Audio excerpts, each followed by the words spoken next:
Good morning, y'all. Yes, it's New Year's Eve, y'all. Let's get into it. So, of course, I'm on my way to work, and it's a beautiful day today. It's really not cold. Like, we're in December. It's supposed to be cold out here, but I'm not complaining. It's like I could wear, like I'm wearing a sweatsuit right now. You can wear a sweatsuit with no coat. So we're doing good. But anyway, the reason that I am here and the thing that we're going to talk about today is about not being your own destruction, y'all. And for the people that know, they know. Like, we are human, so there are moments where we can be our own cause of destruction.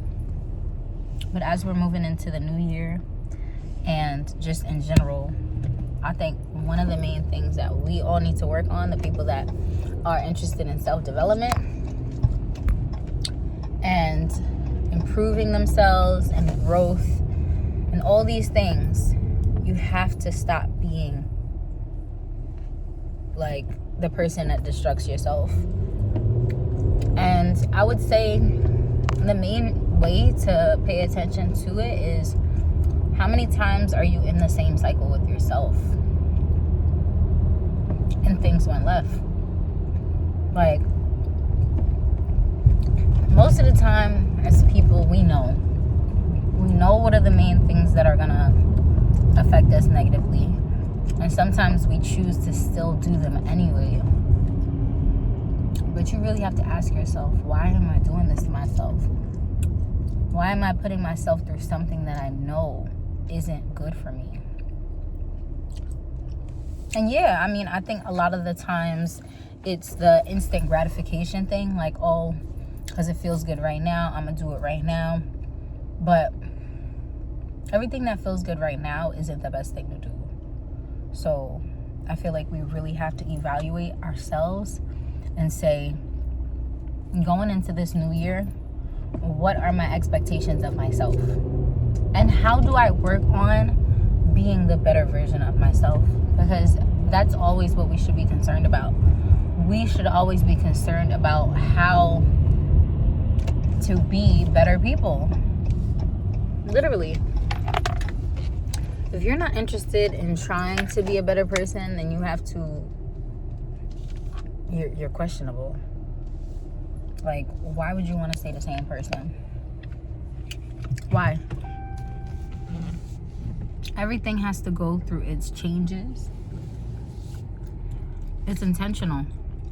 So for you to say like that you're okay with being the same person, it's questionable, because why would you not want to grow? Why would you not want to be able to look back and say, wow, I really did that?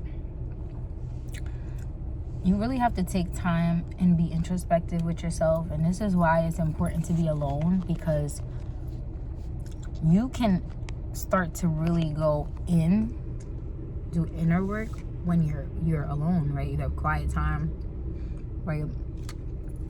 I go to God and I really ask him, like, okay, what are the things that I really have to improve? And I just take heed of everything that I've been doing within the year, and I'm like, yeah, that's something that needs to be changed. Okay, that's something that needs to be changed. And then we just focus on a small step that's going to help the bigger picture, the bigger change. But the issue is, a lot of people don't want to look in the mirror. They don't want to really look at who they are and how they're coming across, or what behaviors they have and what they're doing. They want to be oblivious, and they want to act oblivious.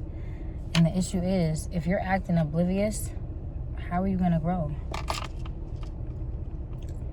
You have to confront those challenging things in your life so that you can really make the change for yourself. And like I said, I know everybody's not in the same position. I know everybody's not in a place of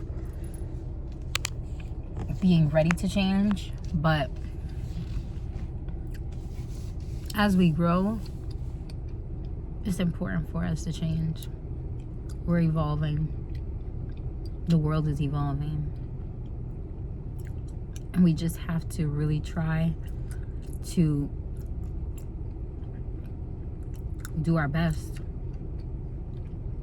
I'm not perfect. I'm definitely not perfect, but every year I can say that I take time to see what it is I could do differently. And seek the help that I need in order to be different. Because sometimes that change isn't really something that you can just do on your own. Maybe it's something that you need some other people for. And that's okay. But you have to acknowledge that. People don't want to acknowledge stuff. People don't like taking accountability. But all these things are going to help you in the end if you allow it to. So I would say, pay attention to the things that you really have to work on in this new year. And really try to implement some type of change within yourself. Again, like I said, make small changes. The small changes add to the bigger picture. That's what it's all about.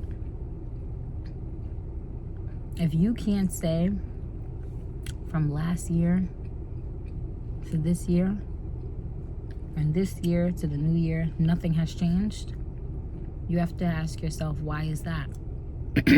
Right? Why am I staying in the same place? You never want to get too comfortable, because there is always something for us to be working on. The same way that you work at them jobs and they always want you to do something, it's the same way that you should be applying that to yourself. I feel like that's what makes me apply it more, because it's like, I gotta go hard at my job. Like, that's my personality. Like, I have a strong work ethic, but in the same sense, you can't have a strong work ethic and not be in tune with yourself and not want self-development. Meanwhile, you know that you're capable of doing it. It's just in a different area. So it's really just about applying that thing into yourself. This is exactly why I feel like my actual day starts when I'm not at work, because that's when I'm able to do something for myself. That's when I'm able to really work on myself. When I'm working for someone else. But on my alone time, that's for me. And that's exactly why I'm doing this video on my alone time, because this is time for me and time for my elevation and my growth and self-reflection. All right, y'all, so let me know what y'all 2024, oh no, we're not in 2020, we're going in 2025. Let me know what y'all 2025 goals are. Are you guys ready? Have you guys been preparing yourself? Let's get it. Another year, another opportunity. Let's do it, y'all. I'll see you later.